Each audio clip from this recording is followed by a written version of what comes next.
Hoy vamos a compartir la palabra, hermanos, en el Evangelio de Lucas, capítulo 8, versículos 40 al 56. Le he puesto por título a esta enseñanza, Los elementos de la fe.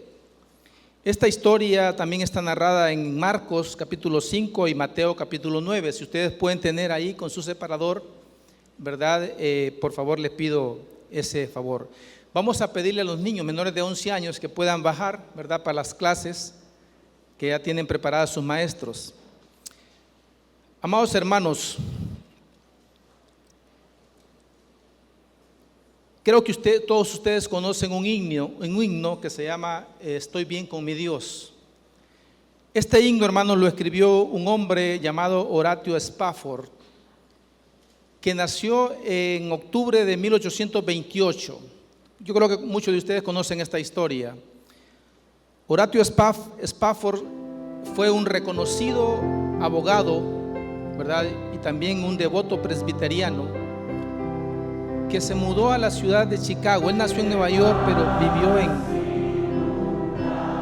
Este es el himno, creo que a muchos de ustedes les viene a la mente, les viene el recuerdo. Este hombre se mudó a la ciudad de Chicago. Era un próspero abogado, invirtió en muchas bienes raíces y se casó con Anna Larsen en 1861, y para ese entonces procrearon 4 hijas, una de 2 años, una de 5, una de 9 y una de 11 años. En 1871 hubo un gran incendio en Chicago, ¿verdad? Arrasó toda esa área central en donde él tenía las mayores inversiones en bienes raíces. Perdió mucho de su fortuna ahí, y a raíz de esa tragedia, por recomendación médica, se le recomendó que hicieran un viaje a Inglaterra. Él, por asuntos de trabajo, embarcó primero a su esposa y a sus hijas en un transatlántico que después de una semana colisionó con un buque inglés. De 313 pasajeros fallecieron 226, incluidas las 4 hijas de él. No encontraron sus cuerpos. Su esposa sí fue rescatada, y él, al darse cuenta, tomó un navío y se fue para Europa. Cuando iba cruzando justamente por el lugar donde había sucedido la tragedia, el capitán del barco le indicó que ahí se había hundido, ¿verdad?, el buque, y él se fue a su camarote y, acostado, le vino a la mente la tragedia, pero él pensó y dijo: mis seres amados, mis niñas, las 4 niñas no están ahí en el fondo del mar, están salvas, cubiertas en los brazos del Cordero. Hermanos, en ese momento él escribe este himno, ¿verdad? It is well with my soul, que se traduce como estoy bien con mi Dios. Ahora, reaccionar de esta manera ante una gran tragedia, hermanos, requiere estar fortalecido con una gran fe. Una fe que doblega nuestros argumentos, los argumentos de nuestra mente. Una fe que trasciende los sentimientos de nuestro corazón. Una fe que somete nuestra voluntad a la voluntad del Señor. Una fe en la cual descansa la totalidad de nuestro ser, mente, corazón y voluntad, a la voluntad de Cristo. De esa fe es la que vamos a hablar el día de hoy en este pasaje. Les invito a que vayan a Lucas capítulo 8, versículos del 40 al 56 y me sigan con la lectura. Y si pueden tener un separador ahí también en el Evangelio de Marcos capítulo 5 del 21 al 43 y en Mateo del 9 al 18, porque vamos a ir haciendo, viéndoles esta historia, cómo está narrada en los 3 evangelios, que por eso se le llama sinópticos. Vamos a tomar a Lucas como base para la enseñanza de este día. Cuando volvió Jesús, Lucas capítulo 8 versículos 40 en adelante. Cuando volvió Jesús, le recibió la multitud con gozo, porque todos le esperaban. Entonces vino un varón llamado Jairo, que era principal de la sinagoga, y postrándose a los pies de Jesús le rogaba que entrase en su casa, porque tenía una hija única, como de 12 años, que se estaba muriendo, y mientras iba, la multitud le oprimía. Pero una mujer que padecía de flujo de sangre desde hacía 12 años y que había gastado en médicos todo cuanto tenía y por ninguno había podido ser curada, se le acercó por detrás y tocó el borde de su manto, y al instante se detuvo el flujo de sangre. Entonces Jesús dijo: ¿quién es el que me ha tocado? Y negando todos, dijo Pedro y los que con él estaban: Maestro, la multitud te aprieta y oprime y dices: ¿quién es el que me ha tocado? Pero Jesús dijo: alguien me ha tocado, porque yo he conocido que ha salido poder de mí. Entonces, cuando la mujer vio que no había quedado oculta, vino temblando y postrándose a sus pies, le declaró delante de todo el pueblo por qué causa le había tocado y cómo al instante había sido sanada. Y él le dijo: hija, tu fe te ha salvado, ve en paz. Estaba aún hablando cuando vino uno de la casa del principal de la sinagoga a decirle: tu hija ha muerto, no molestes más al maestro. Oyendo Jesús le respondió: no temas, cree solamente y serás salva. Entrando en la casa no dejó entrar a nadie consigo, sino a Pedro, a Jacobo, a Juan y al padre y a la madre de la niña. Y lloraban todos, se hacían lamentación por ella. Pero él dijo: no lloréis, no está muerta, sino que duerme. Y se burlaban de él, sabiendo que estaba muerta. Mas él, tomando de la mano, clamó diciendo: muchacha, levántate. Entonces su espíritu volvió, e inmediatamente se levantó, y él mandó que se le diese de comer, y sus padres estaban atónitos. Pero Jesús les mandó que a nadie dijesen lo que había sucedido. Padre que esté en gloria, Señor, le damos gracias por darnos la bendición de estar aquí en su templo. Gracias, Padre, por abrir su palabra y estudiarla y aprender de ella. Señor, hoy vamos a tratar este maravilloso tema de la fe. Y así como sus discípulos a usted le dijeron: aumentanos la fe, hoy también nosotros le pedimos: Padre, auméntenos la fe. Esa fe verdadera, esa fe que a usted le agrada y que sin ella, Padre, es imposible agradarle a usted. Padre, ayúdenos como iglesia. Trabaje, que su palabra trabaje en nuestro corazón y haga que nosotros tengamos una fe fuerte, que aún en medio de cualquier circunstancia, Señor, nos sobrepongamos, porque sabemos en quién hemos confiado, sabemos en quién hemos creído, saben en quién depositamos nuestra voluntad. Padre amado, haga la obra a través de su palabra en nuestro corazón. Amados hermanos, en este pasaje podemos ver 3 elementos de la fe que el hombre debe tener al venir a Cristo para obtener la salvación. Ese es el título que le he puesto. 3 elementos de la fe que el hombre debe tener al venir a Cristo para obtener la salvación. En primer lugar, una fe fundamentada en el consentimiento, tiene que ver con nuestro corazón. Una fe fundamentada con el conocimiento, tiene que ver con nuestra mente. Y una fe fundamentada en la confianza, tiene que ver con nuestra voluntad. Este pasaje empieza está en el capítulo 8, versículo 40, pero si vemos el contexto inmediato, vemos que Jesús, hermanos, si vemos las dos historias anteriores, Jesús va de Capernaum, cruza el mar de Galilea y va hacia la ciudad de Gadara. Eso lo vemos del versículo 22 al 25. Antes de llegar al texto que vamos a estudiar, él va con sus discípulos por el mar de Galilea, va atravesando el mar de Galilea porque el objetivo de él es llegar a Gadara. En medio de esa travesía se da una tempestad, ¿verdad? Y él se duerme. Sus discípulos lo despiertan: maestro, maestro, que perecemos. Despertando él, dice el versículo 24, reprendió al viento y a las olas y cesaron. Y en el 25 él les hace una pregunta que tenemos que tenerla en mente para el pasaje que vamos a estudiar. En el 25 les dice: ¿dónde está vuestra fe? A sus discípulos les dice eso, y también hoy a nosotros nos puede decir eso: ¿dónde está vuestra fe en medio de una tempestad? Luego llegan a Gadara, hermanos, y ahí también leemos, ¿verdad? En el siguiente sigue la lectura del versículo 26 hasta el 39, en donde hace una liberación de un endemoniado, el endemoniado gadareno. Y miren que en esa ciudad, en medio de ese gran milagro, la gente le dice que se vaya de Gadara. Por eso nuevamente él toma su barca con sus discípulos y vuelve a cruzar el mar de Galilea, de Gadara hacia Capernaum. Por eso el pasaje que vamos a estudiar comienza en el versículo 40, cuando dice: cuando volvió Jesús, él volvía de Gadara a Capernaum. Hoy sí vamos a entrar en el tema.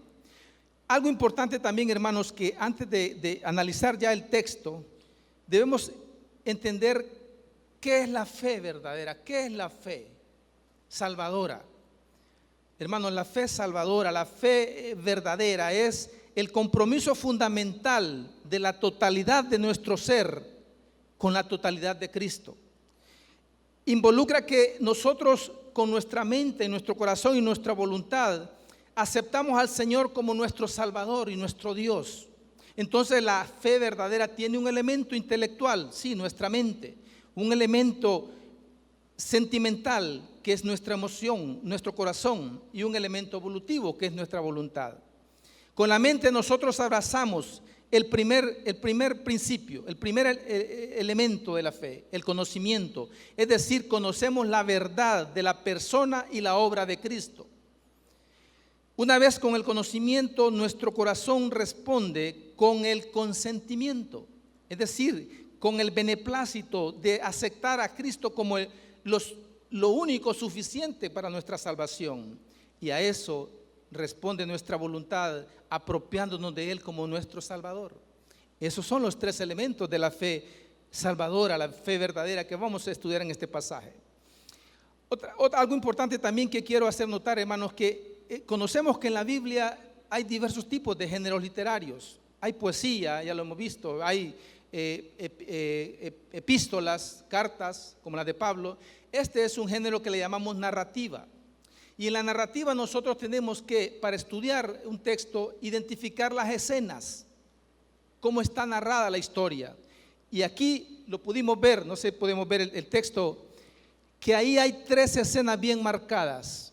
Del versículo 40 al 42 está la primera escena, ¿no es cierto? Y esa nos da, mejor dicho, nos sobreenfatiza un elemento, que es el consentimiento, la emoción, el corazón, cómo trabaja en Jairo. Luego del versículo 43 al versículo 48 vemos el segundo elemento, que es el conocimiento. Ahora quiero hacer claro acá, en cada escena nosotros vamos a ver los 3 elementos, pero como que uno se sobreenfatiza sobre otro. Y la tercera escena la vemos del versículo 49 al 56, ¿verdad? Vamos a empezar a analizar el pasaje hablando de la fe fundamentada en el consentimiento. Lucas 8, del 40 al 42. Vamos a ver cómo se nos da la historia acá. Dice: cuando volvió Jesús, ya dijimos, volvía de Gadara hacia Capernaum, porque Capernaum era, por decir así, el centro donde él tenía fundamentado su ministerio, ¿verdad? Él volvía, regresaba de Gadara hacia Capernaum. Ahora, ¿qué dice después? Le recibió la multitud con gozo, porque ya lo conocían. El epicentro de su ministerio estaba en Capernaum y mucha gente lo conocía. Ya había conocido, quizás muchos habían sido testigos de sus milagros que él había hecho. Por eso dice, la multitud le recibió la multitud con gozo. Y qué interesante aquí, hermanos, es ver cómo de una región lo despiden y le dicen que se vaya, ¿verdad? Que no lo quieren ver, a una región o a otra ciudad en donde lo están esperando con gozo. Porque todos lo esperaban, dice el versículo 40. Ahora, cuando en el versículo 41 dice, y ahí empezamos ya a analizar este elemento maravilloso de la fe. Entonces, dice el versículo 41, me siguen con la lectura, ¿verdad? Lucas 8:41. Y entonces, hermanos, en el texto griego es una conjunción con una interjección, ¿verdad? Es un verbo que puede usarse como interjección, que puede decir observar, mirar. Y es por eso que la Biblia textual lo traduce, y he aquí, observen. ¿Por qué hace esto? Porque ver a Jairo en medio de la multitud era algo asombroso. Más adelante lo vamos a ver. Entonces hagámonos la idea de que estamos presenciando la escena. Jesús llega en la barca de nuevo a la orilla del mar de Galilea y ahí hay una multitud. No sabemos cuántas personas, pudieron haber sido 100, 200, no sabemos. Están en la playa y dice que lo esperaban a él, anhelándolo. Y dentro de esa multitud, he aquí, ahí la interjección, dice, vino un varón llamado Jairo. El verbo venir en la Biblia, hermanos, tengamos presente esto, tanto en el Antiguo Testamento como en el Nuevo, puede traducirse como regresar, arrepentirse, y tiene que ver con conversión. Dice aquí, vino un varón, y nos dice llamado Jairo. Entonces, le decía que el versículo comienza con esa interjección porque quiere causar en nosotros esa admiración o el motivo de sorpresa de ver a este hombre ahí.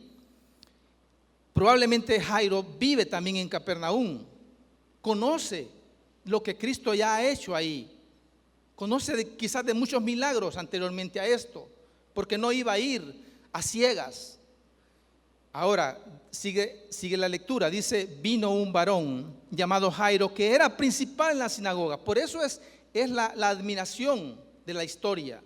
Era el que dirigía el culto en la sinagoga, era el gobernante. Muy versado tenía que ser en la palabra, en las escrituras, en el Antiguo Testamento. Dice, y postrándose a los pies de Jesús. Hermanos, el verbo postrar es caerse, derrumbarse. Se derrumba a los pies de Cristo. Ahora, ¿por qué hace esto? Este hombre tiene un motivo muy profundo en su corazón por hacerlo. Entonces él tiene el conocimiento, vimos los elementos de la fe, tiene el conocimiento de Cristo, por lo cual él acude, él sabe que Cristo regresa y en esa multitud él llega ahí. Pero aquí, hermanos, en esta escena vamos a ver que lo que más se nos quiere enseñar es cuál es el verdadero motivo. Él tiene un motivo profundo en su corazón y se arroja a los pies de Cristo. Dijimos que el corazón es el que alberga el elemento del consentimiento de la fe, el que da el beneplácito de ver a Cristo como la única salida de nuestros pecados, el único que nos puede salvar.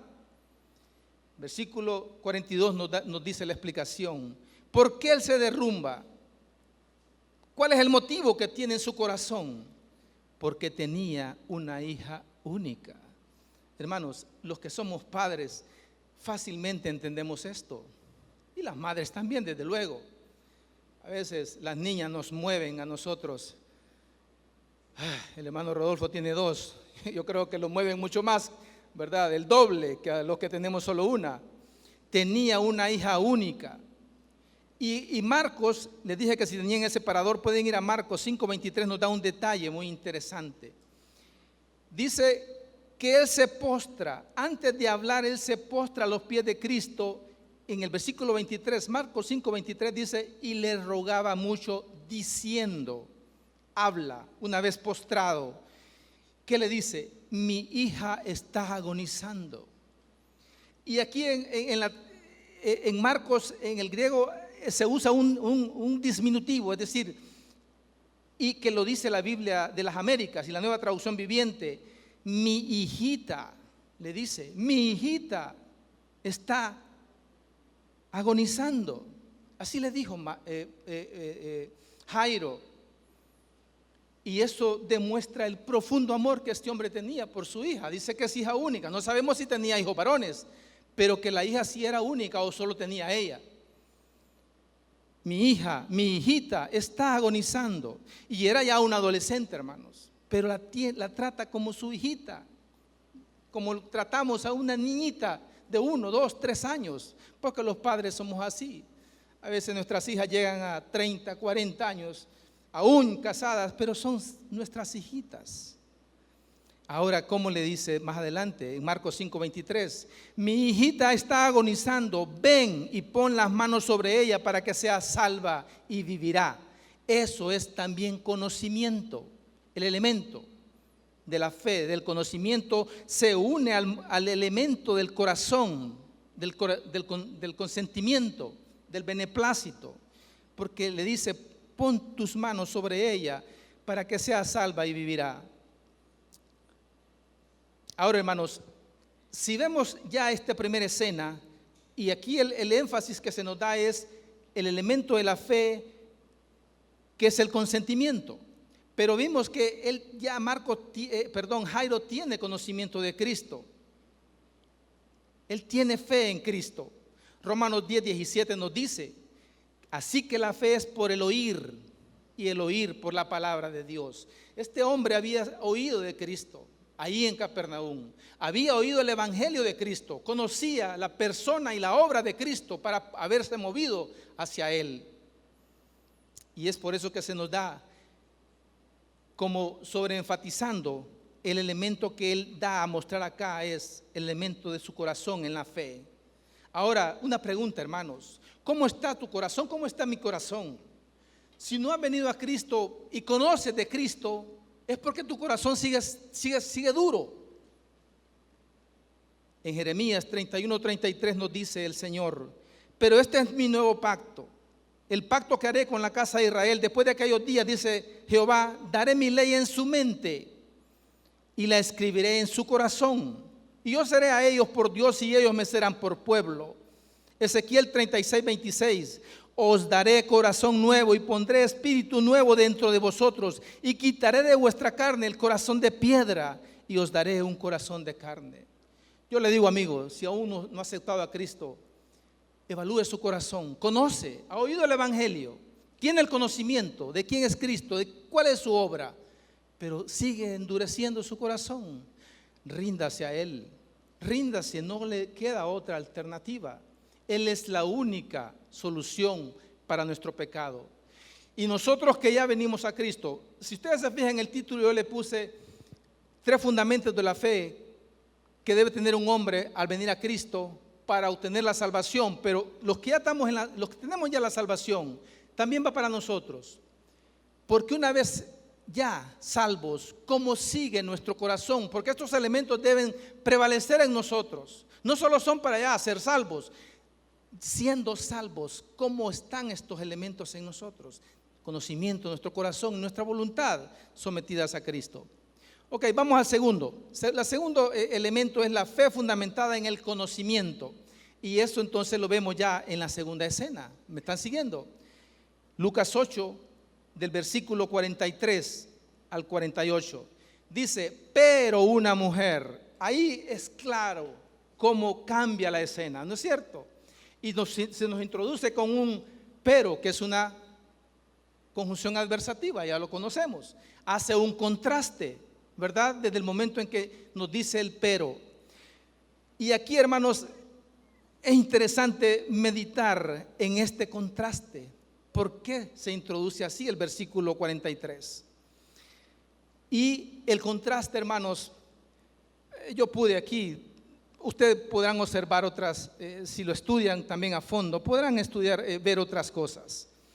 Pero el contraste aquí, hermanos, se da entre Jairo y la mujer con el flujo de sangre. La mujer introduce, Jesús va desde la orilla de la playa, no sé cuántas cuadras estaba la casa de Jairo, porque ¿cuál es el propósito de Jairo? Que Cristo llegue allá en el lecho donde está su niña, su hijita, ahí está agonizando, en un cuarto de su habitación, y empiezan a caminar desde la playa, no sé cuántas cuadras podrían haber, 10, 15, no sé, pero en lo que hay multitud alrededor de él, eso impedía que avanzaran en el trayecto. Ahí donde entra el cambio de la escena, dice, pero una mujer. Y aquí quiero meditar un poco en el contraste que les dije. ¿Qué se nos dice acá? Hay un hombre, Jairo, con un nombre, contrastado con una mujer que no se nos dice el nombre. ¿No es cierto? Hay un hombre muy destacado, rico, saludable, Jairo, con una mujer que es una persona desconocida, marginada, pobre, enferma. Ya lo vamos a ver. Hay un hombre que intercede por su hija, mientras que la mujer espera recibir ayuda por sí misma. Hay un hombre que había sido bendecido. Oiga bien esto. Porque en la Biblia, hermanos, cada palabra, dijimos que la inspiración es plenaria y verbal, palabra por palabra. Aquí no hay una palabra de más ni de menos. Cuando nos da esta idea de que la niña tiene 12 años y la mujer tiene también 12 años, hay algún mensaje ahí. ¿Y qué puedo yo aquí ver? Que hay un hombre que había sido bendecido 12 años de alegrías con su hija y la teme perder, mientras que hay una mujer que ha sufrido 12 años de desdicha y que espera solucionar su enfermedad. Hermanos, esto también podemos analizarlo así. La vida, hermanos, tiene esos contrastes o esas facetas. Podemos tener mucha alegría de repente y estar disfrutando por mucho tiempo de mucha alegría, pero de repente, en forma repentina, esas alegrías se pueden convertir en desgracias. Como también muchas desgracias pueden durar mucho y puede Cristo transformarlas en alegrías. Y eso lo vamos a ver en la historia. Otro contraste que yo pude ver acá es que Jairo es un hombre ceremonialmente puro. Es un líder, es el líder de la sinagoga, religioso, judío, mientras que esta mujer es una mujer ceremonialmente impura, de acuerdo a la ley. 12 años, hermanos, de ser impura. No podía tocar o que la tocaran a ella porque quedaban impuros. Muchos comentaristas creen que ella era gentil. Bueno, queda abierta la discusión. Otro contraste que yo puedo notar acá es que Jairo tenía una familia. ¿No es cierto? Lo vamos a ver después. Su esposa, su hija única, o no sé si otros varones. Y esta mujer, hermanos, era una mujer sola. No sabemos si tenía familia. Si en un caso tuvo hijos, esposo o familia, pues probablemente la habían abandonado porque por su impureza, donde ella se sentaba quedaba impuro. Estaba sola en la vida. El contraste, hermanos, aquí marcado, como les dije, es para conocer esas verdades que la vida tiene. No son coincidencias. En la Biblia no hay a usted coincidencias o arbitrariedades. Pero también nos da a entender que Cristo está abierto para todos.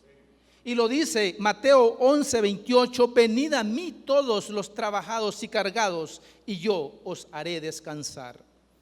Versículo 44 dice que esta mujer, en medio de aquella gran multitud, se le acercó por detrás y tocó el borde de su manto. En Marcos nos da un poquito más, ¿verdad? Marcos 5, 27 a 29 dice, cuando oyó hablar de Jesús, y estamos en la misma sintonía con Jairo, cuando oyó hablar de Jesús, conocía de Jesús. Oír hablar de Él, oír hablar del Evangelio, oír hablar de la persona de Cristo, oír hablar de su obra redentora, eso es lo que mueve el primer elemento en la fe, el conocimiento. Cuando oyó hablar de Jesús, dice Marcos en 5:27, vino y vuelve el verbo. Acordémonos, el verbo venir en el Antiguo Testamento y en el Nuevo tiene esa particularidad de significar volver, arrepentirse, convertirse. Vino por detrás de la multitud. ¿Por qué? Hermanos, tengamos en mente que ella es una mujer inmunda, impura, y sabe que quizás la forma más fácil de poder llegar a Él fue por detrás. Fue por detrás porque de repente si la lograban conocer los que ahí estaban, a esa multitud, posiblemente la iban a sacar, hermanos. No podía ella andar ahí, no podía. Ahora dice que se le acercó por detrás y tocó el borde de su manto. Hermanos, los mantos de la vestimenta judía llegaban hasta los pies. Esta mujer tuvo que inclinarse, arrodillarse por detrás para poder tocar el borde de su manto.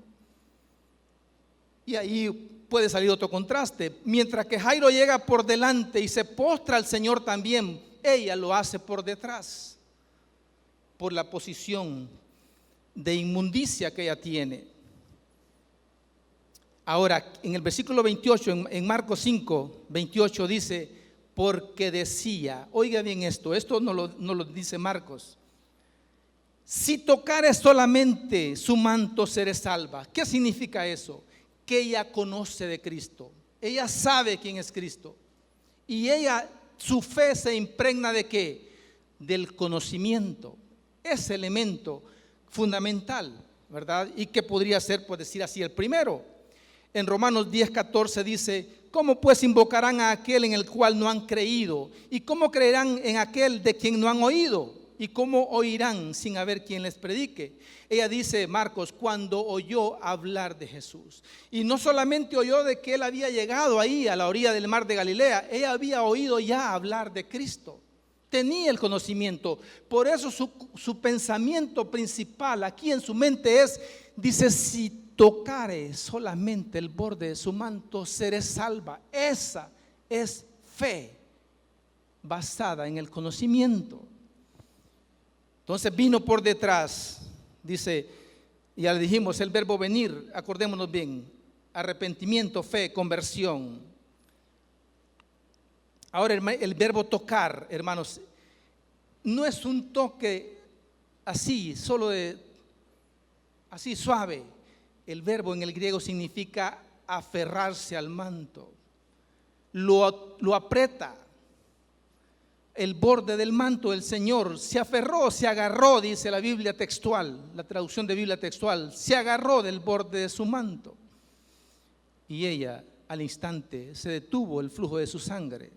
Versículo 45, entonces Jesús dijo, esta pregunta es clave, ¿quién es el que me ha tocado? Y negando todos, dijo Pedro y los que con él estaban, maestro, la multitud te aprieta y oprime y dices, ¿quién es el que me ha tocado? Hermanos, a Jesús todos lo tocaban, pero ¿cuál es la diferencia en este toque que hace esta mujer? ¿Qué pasa? Porque el elemento de la fe está en ella, no en los otros. Si todos el que tocaba inmediatamente se sanaban, probablemente muchos andaban detrás de Jesús buscando sanidad, pero no todo el que lo tocaba inmediatamente quedaba sano. Tiene que haber este elemento de la fe. El elemento del conocimiento, el consentimiento, la voluntad. Los tres tienen que actuar en forma conjunta e instantánea. Y Jesús, hermanos, hace esta pregunta: ¿quién es el que me ha tocado? Y sabemos muy bien que esto no es porque Él no sabe. Él es omnisciente y Él conoce quién lo ha tocado. Y miren cómo lo traduce la Biblia de las Américas. Por eso, ese mismo versículo, pero en Marcos 5:32 dice, pero él miraba alrededor para ver a la mujer que lo había tocado. Él sabía que había sido ella, ¿me entienden? Entonces, ¿por qué hace la pregunta? Podemos ver acá dos cosas. En primer lugar, hermanos, la pregunta la hace por beneficio de ella. ¿Sabían ustedes? Él quiere que ella haga pública su fe. Él quiere que los que están ahí, esa multitud, sepan que ella ha sido redimida, que ella ya no es una inmunda, que ella está restituida socialmente. Por eso hace la pregunta, para que ella diga lo que ha pasado en su vida, por beneficio de ella. Y también lo hace porque ella debe de honrarlo a él. En el Salmo 50:15, si usted puede buscarlo ahí, Salmo 50:15 dice, e invócame en el día de la angustia, te libraré y tú me honrarás. Ese ciclo tiene que ella cumplirlo. Ella había invocado al Señor, Él la había librado de su enfermedad, pero aún no lo había honrado. Es por eso la pregunta. En el versículo 46 dice, pero Jesús dijo, alguien me ha tocado. Y aquí este verbo es maravilloso. Porque yo he conocido, oye bien, porque yo he conocido que ha salido poder de mí. Hermanos, Cristo es omnisciente y Cristo conoce todo. Pero ¿por qué lo dice acá? El verbo que se usa en el texto griego es ginosko. Es un conocimiento por experiencia personal. Porque hay otro verbo que se usa para conocimiento intuitivo, que muchos lo tenemos, no necesitamos aprenderlo para saberlo, pero él usa este verbo, dice, porque yo he conocido, o sea, él sabe que es un toque mediante el cual el poder de Dios respondía a la inmundicia del hombre. Y ahí entendamos.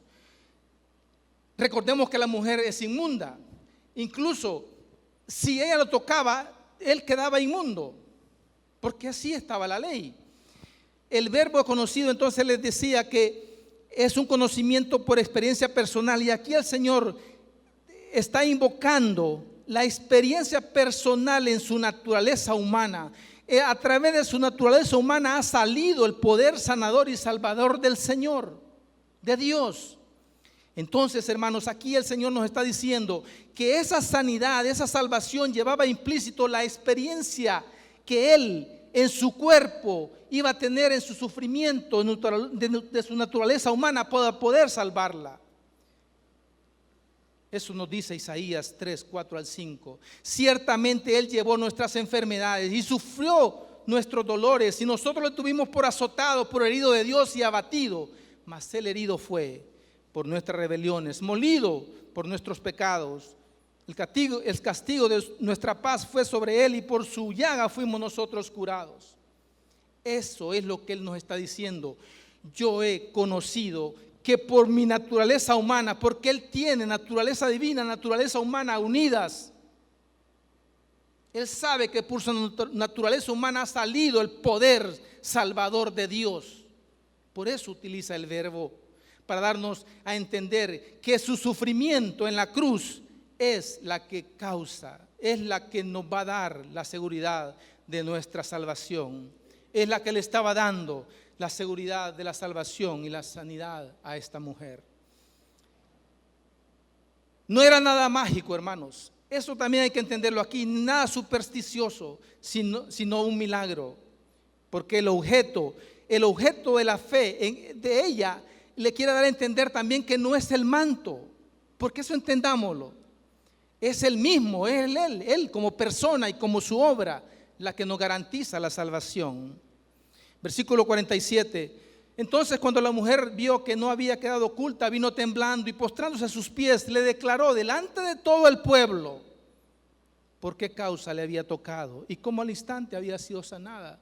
Hizo pública su fe. Todo el mundo se dio cuenta, ya no es inmunda. Si alguien la reconoció después, ya no podía decir que era una mujer inmunda. Dice Marcos en el 5:33. Entonces la mujer, temiendo y temblando, sabiendo, oiga bien, el conocimiento, el elemento de la fe, conocimiento, sabiendo lo que en ella había sido hecho, vino y se postró, hoy sí, delante de él, y le dijo toda la verdad. Hermanos, estamos viendo entonces que aquí en este pasaje se nos está dando la enseñanza es que la fe nuestra tiene que estar fundamentada en tres elementos: conocimiento, consentimiento y confianza. Fácil, ¿verdad? 3C. Y aquí se nos sobreenfatiza el conocimiento que esta mujer tiene. En el versículo 48, aquí el Señor le reafirma ese elemento de su fe y le dice, y Él le dijo: hija, tu fe te ha salvado, ve en paz. En Mateo capítulo 9, versículo 22, se nos dice ahí, se nos amplía, que dice que Jesús mirándola le dijo: ten ánimo, hija. Y esta palabra hija, hermanos, es la única vez que Él la usa para dirigirse a una mujer en el Nuevo Testamento. Ten ánimo. De repente ella sabía que había cometido una falta. Haberlo tocado a Él era una falta, de acuerdo a la ley, recuerdan, era inmunda, no podía hacerlo. Y ella temía, por eso dice viene temblando, temía que iba a ser reprendida por eso. Pero las palabras de nuestro Señor son de ánimo y le dice: ten ánimo, hija. ¿Y qué lleva de connotación la palabra hija? El afecto paternal de Cristo. Ya lo vamos a ver también con la niña de Jairo más adelante. El afecto de un padre que la ha recibido como su hija. Eso es lo que está expresándole ahí. Juan 1:12 nos dice: mas a todos los que le recibieron, a los que creen en su nombre, les dio potestad de ser hechos hijos de Dios. ¿Qué le dice así? ¿Qué le dice entonces? Hija, perteneces a una familia hoy, la familia de Dios. Ya no estás sola, has venido sola. Como dijimos, no sabemos si tenía hijos, tenía esposo, tenía familia, no lo sabemos. Pero sí, Cristo la integra a la familia de Dios al decirle hija, así como la ha integrado a usted y a mí. Nos ha integrado a una familia. Somos familia, somos hijos de Dios, porque Él nos ha integrado, nos ha hecho ser hijos de Dios. El afecto fraternal. Ahora, cuando le dice tu fe te ha salvado, aquí recalcamos en ese elemento. Tu conocimiento sobre mí y sobre mi obra es la que ha hecho esto. Y como dijimos, no es el manto, porque muchas iglesias a veces tergiversan y por eso después empiezan a vender agua del río Jordán, un pedacito de palo que es la cruz de Cristo, un pedacito de tela que este es el manto, y mucha gente que no interpreta esto cree estas cosas. Pero no, hermanos, la interpretación aquí que el objeto de la fe es la persona y la obra de Cristo. Eso es lo que Él está diciendo. El elemento, el conocimiento que usted tiene de mí, eso es lo que te ha hecho salva. Entonces no es superstición, no es magia, no es pensamiento positivo tampoco. Confiesa, di, decreta. No. ¿Estamos comprendiendo? El por qué nos oponemos a ese tipo de predicaciones que hacen en otras iglesias? No tienen base bíblica. No hay confesión, no hay pensamiento positivo, no hay nada de eso, decreto, ni nada de eso. Y le dice, ve en paz. Probablemente muchos comentaristas dicen que le dijo en hebreo, shalom, paz total del hombre con Dios. Ahora, hermanos, vimos entonces aquí el segundo elemento de la fe, el conocimiento. Y al igual que Jairo, esta mujer tiene conocimiento y aquí lo manifiesta. Hoy vamos al tercer elemento de la fe. Dijimos que 3 elementos se nos enseñan de la fe que el hombre debe tener al venir a Cristo para obtener la salvación. El tercero es la fe fundamentada en la confianza. Lucas 8, 49 al 56. En el 49, estaba aún hablando, y miren, ahí está el corte, ahí entra otra escena. ¿Pueden identificar eso? La tercera escena. Estaba hablando aún, ¿quién? Cristo, cuando vino uno de la casa del principal de la sinagoga a decirle, tu hija ha muerto, no molestes más al maestro. Hermanos, en ese tiempo, la muerte para la gente que no conocía de Cristo era considerada como el fin de toda esperanza. Ya no hay esperanza, Jairo. Tu hija ha muerto. Hasta ahí llegó todo. Y mucha gente en la actualidad tiene ese mismo concepto. No hay nada, ¿verdad? Pero dice, hermanos, ¿qué le respondió el Señor? Bueno, antes de eso, en Mateo 9:18 se nos agrega algo. Que Jairo, cuando escucha eso de los sirvientes de él que llega, ¿verdad?, a donde ellos iban, quizás ya iban a mitad de camino, antes de llegar a la casa, llega uno de los que estaban al servicio de Jairo a darle esa noticia. Pero en Mateo 9:18 dice que él le dice, mi hija acaba de morir. Jairo le dice a Cristo, mi hija acaba de morir, mas ven y pon tu mano sobre ella y vivirá. ¿Qué es eso, hermanos? ¿Qué se nos está dando aquí? ¿Qué elemento de la fe hay? Confianza. Jairo sí tenía confianza en que Jesús podía hacer el milagro de devolverle la vida a su hija. En versículo 50 de Lucas 8:50, oyéndolo Jesús le respondió a Jairo, no temas, cree solamente y serás salva. Y el verbo creer aquí es el mismo, es pisteuo, es creer, tener fe, confiar. Así se puede traducir y así lo traduce la versión de la traducción al lenguaje actual, que él le dice, confía en mí, ten fe, lo traduce la Nueva Traducción Viviente. Entonces Jesús reafirma la confianza de Jairo en él, porque él le dijo, que leímos, mas ven y pon tu mano sobre ella y vivirá.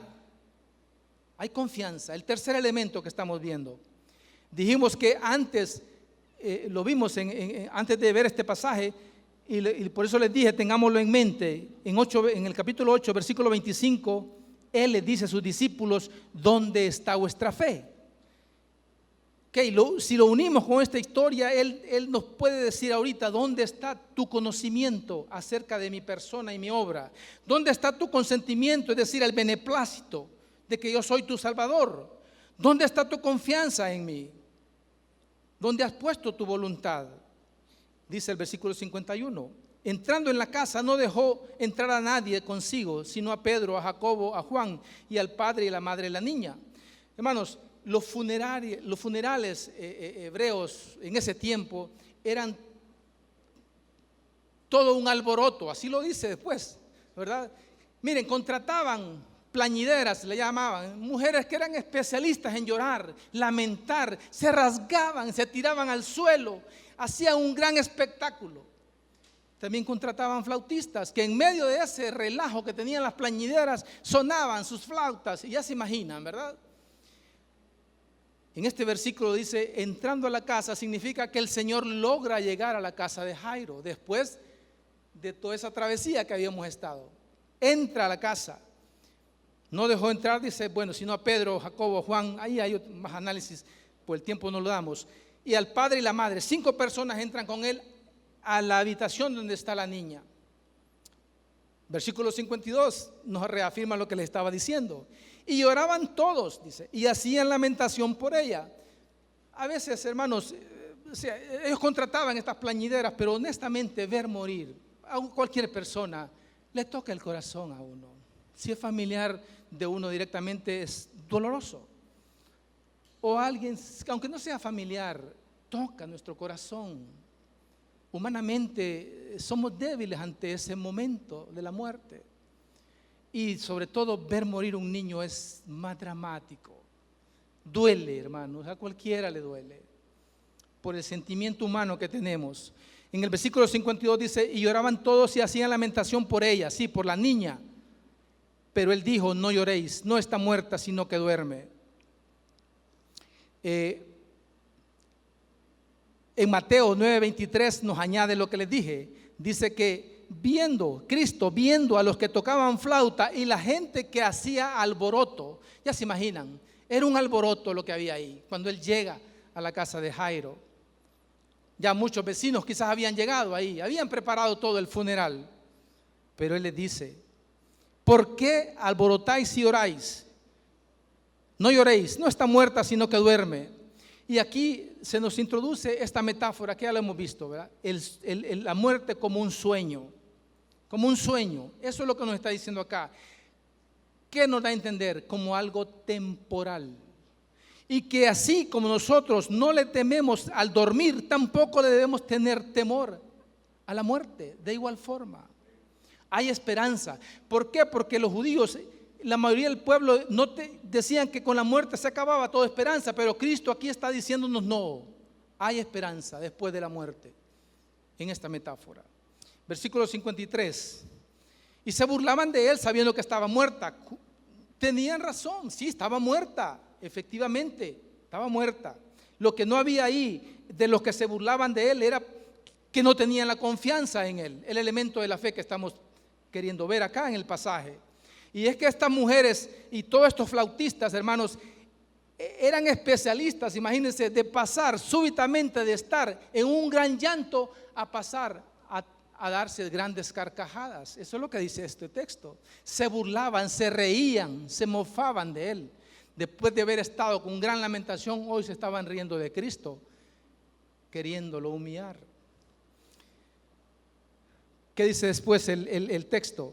Echando fuera a todos, tomó al padre y a la madre de la niña, como le dijo: fuera de acá, todos estos que están acá. ¿Por qué, hermanos? Porque hasta cierta medida esto era un acto de hipocresía. Y esta gente se burlaba de él. ¿Por qué? Porque sabían que sí estaba muerta. Pero el gran problema era de que para ellos era un negocio el funeral. Y que si Cristo hacía volver a esta niña a la vida, se les acababa también el negocio. ¿No es cierto? Versículo 54 dice: mas él, esto es interesante este versículo, hermanos. Mas él, tomándola de la mano, clamó diciendo: muchacha, levántate. Y aquí Marcos 5:41 nos da una ampliación maravillosa.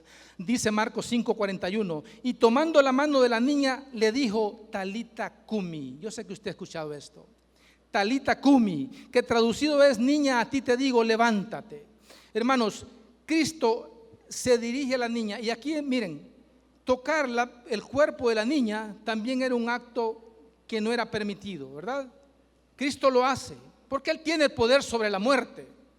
Toca a un cuerpo muerto, que de ahí cualquier mortal quedaba inmundo también, dijimos, ¿verdad?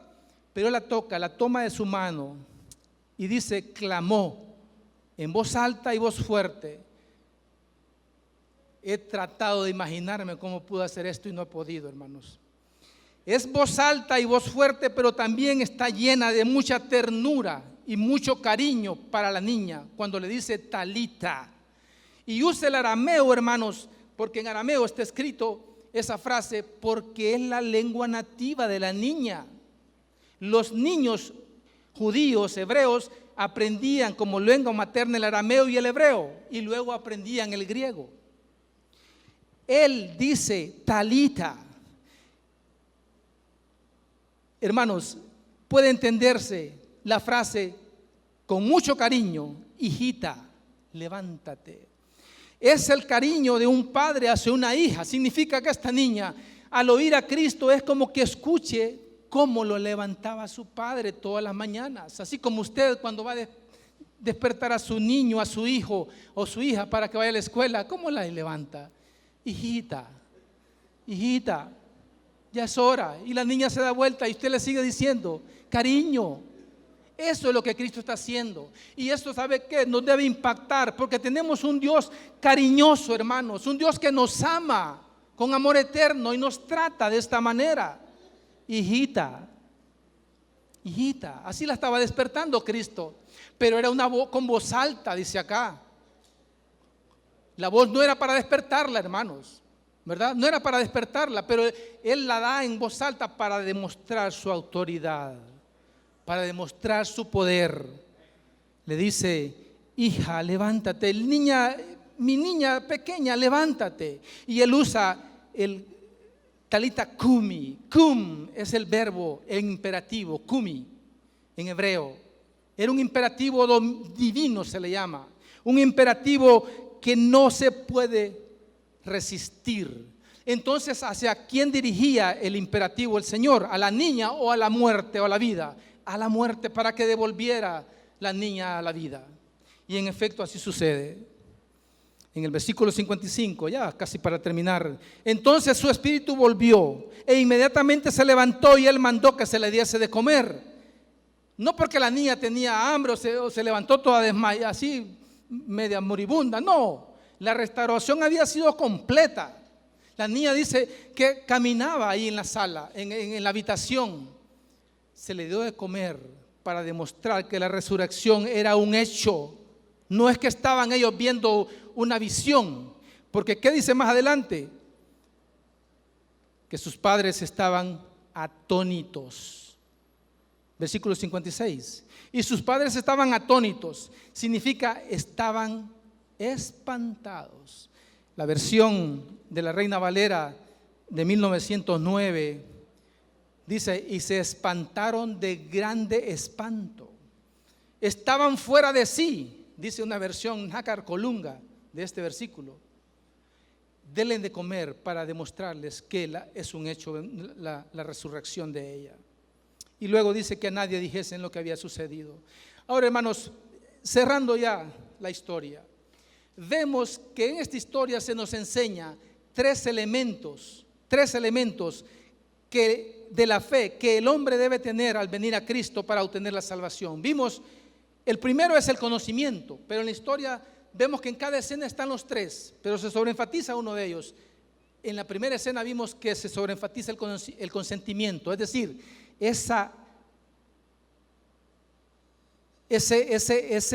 el corazón nuestro doblegado, dando el beneplácito que Cristo es suficiente para mi salvación. El conocimiento es el que tiene que ver con nuestra mente, qué conocemos de la obra y la persona de Cristo. Y el tercero dijimos que es la confianza, nuestra confianza rendida a Él, apropiarnos de Él como nuestro Salvador. Ahora, amigos, que si no ha aceptado a Cristo y usted hoy conoce sabe, quizás mucho tiempo ha estado escuchando el Evangelio, conoce de Cristo, conoce la obra de Cristo, lo tiene en su mente, pero ¿qué le está a usted impidiendo que venga a Él? Su corazón, lo más probable. Ríndase, deje de tener un corazón duro. Él dice que, lo leímos, nos dará un corazón nuevo, un corazón de carne. Ríndase a Cristo, reconozca su pecado, caiga, póstrese ahí ante los pies de Él. Eso es cuando ya su voluntad, el elemento de la fe, lo lleva a aceptarlo. Y nosotros como iglesia, amados hermanos, que ya somos salvos, estos tres elementos tienen que seguir en nuestra vida hasta el último día que nos muramos. Conocer más a Cristo, conocer de su persona, de su obra, qué es lo que hizo, qué es lo que hace y qué es lo que seguirá haciendo por nosotros. Nuestro corazón tiene que obedecer a eso. Y no importa, hermanos, cualquier cosa que nos toque pasar, una tragedia como la de este hombre, perder sus 4 hijas y luego cantar, y eso, su corazón estaba doblegado a Cristo. ¿Entendemos? Y tenemos que seguir. ¿Por qué? Porque en la vida, hermano, también vimos en este pasaje que tiene esos momentos en que una alegría, por muy larga que sea, en un instante se le pueden convertir en una desgracia. Como también Cristo en un momento cualquier desgracia la puede convertir en alegría, lo dijimos. Entonces nuestra fe tiene que estar fundamentada en estos 3 elementos de manera simultánea. No puede haber, yo tengo mi fe solo basada en el conocimiento. No, tiene que nuestro corazón doblegarse, dar el beneplácito y seguir sosteniéndonos en Cristo como nuestro Salvador, de tal manera que nuestra voluntad cede a la voluntad de Él. Esa es la vida cristiana que nos toca vivir. Y como le digo, no importa si a usted después le diagnostican un cáncer terminal o le toca enfrentar la muerte, no importa, hermanos. Esto tiene que estar dentro de nosotros. De esta manera es que Cristo dice, esa es la fe por la cual nosotros le agradamos a Él.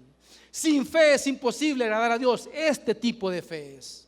Y debemos luchar, conocer más su palabra, pero ahí también el corazón derramándose, no solo intelectualmente ahí aprendiendo, y usted puede memorizar muchos versículos, pero si su corazón no se doblega, si su voluntad no se doblega, no está haciendo nada. Tiene que entender eso. Y participemos de todos los grupos de estudio, pero el estudio tiene que ir con esto. Yo desde que llegué al seminario, yo entendí esto, iba a aprender mucho, pero dije, Señor, no quiero que mi mente se llene de conocimiento, que sí se va a llenar, lo sabía muy bien, pero sabía que si mi corazón no iba y mi voluntad a la par, de nada me iba a servir. Y tampoco a usted de nada le va a servir estar acá viniendo, y puede estar viniendo domingo a domingo, y no, yo le agradezco y nos sentimos bien, pero el fin primordial de venir acá es eso, crecer en nuestra fe, con nuestra mente, con nuestro corazón y con nuestra voluntad. Ese es el mensaje que dejo para nosotros como iglesia. Ayudémonos, hermanos, unos a otros, a fortalecernos en estos aspectos, ¿verdad? Porque solo así podremos salir triunfantes en esta vida y llegar allá a la presencia de Él, porque como lo dijo el pastor, tenemos que dar ese paso. Este cuerpo mortal tiene que morir para después tener un cuerpo glorificado y con ese estar ahí en la presencia de Él. ¿Qué nos va a facilitar llegar allí? Nuestra fe, ¿verdad? Para despedir quiero que nos pongamos en pie y terminemos con una oración al Señor. Que nos ayude, hermanos, porque humanamente la naturaleza humana nos quiere tergiversar estas cosas, ¿verdad? Que el corazón nos quiere llevar hacia sentir otras cosas que no es lo correcto, ¿verdad? Hay gente que con una pequeña gripe ya se enoja y ya no le habla a nadie, ni la iglesia quiero. No, hermanos, hemos aprendido lo que el Señor en estos milagros, y miren interesante, que Cristo no enfatizaba tanto los milagros, por eso dice, no vayan a contar lo que ha pasado, porque el fin primordial de su ministerio no eran los milagros, era la enseñanza. Su ministerio era enseñar, predicar, y eso debe ser también en nosotros lo fundamental. Padre que esté en gloria, Señor, le damos gracias por esta mañana. Gracias por su palabra, Señor. Gracias por lo que usted tiene en ella, que es una delicia, Señor, poder aprender de lo que usted nos dice en su palabra y que nos alimente nuestra alma, Señor. En esta mañana hemos visto la fe, Señor, como fundamental en nuestra vida. Y usted quiere que nosotros como pueblo suyo crezcamos en fe. Que podamos, Señor, vencer cualquier cosa de este mundo con una fe gloriosa, con una fe fundamentada en el conocimiento que tenemos de su persona, de su obra, en el consentimiento que nuestro corazón se doblegue, aun que sintamos lo contrario. Nosotros sabemos en quién hemos confiado y quién es usted para sostenernos. Que nuestra voluntad se rinda, Señor, a la voluntad suya para nuestras vidas. Ayúdenos, Padre amado, ayúdenos con su Espíritu Santo a poder ser hijos e hijas fuertes en su palabra, fuertes en fe, que salgamos triunfantes, aun que el mundo nos ponga pruebas. Gracias, Señor. Gracias, Padre. En el nombre de Jesús. Amén y amén.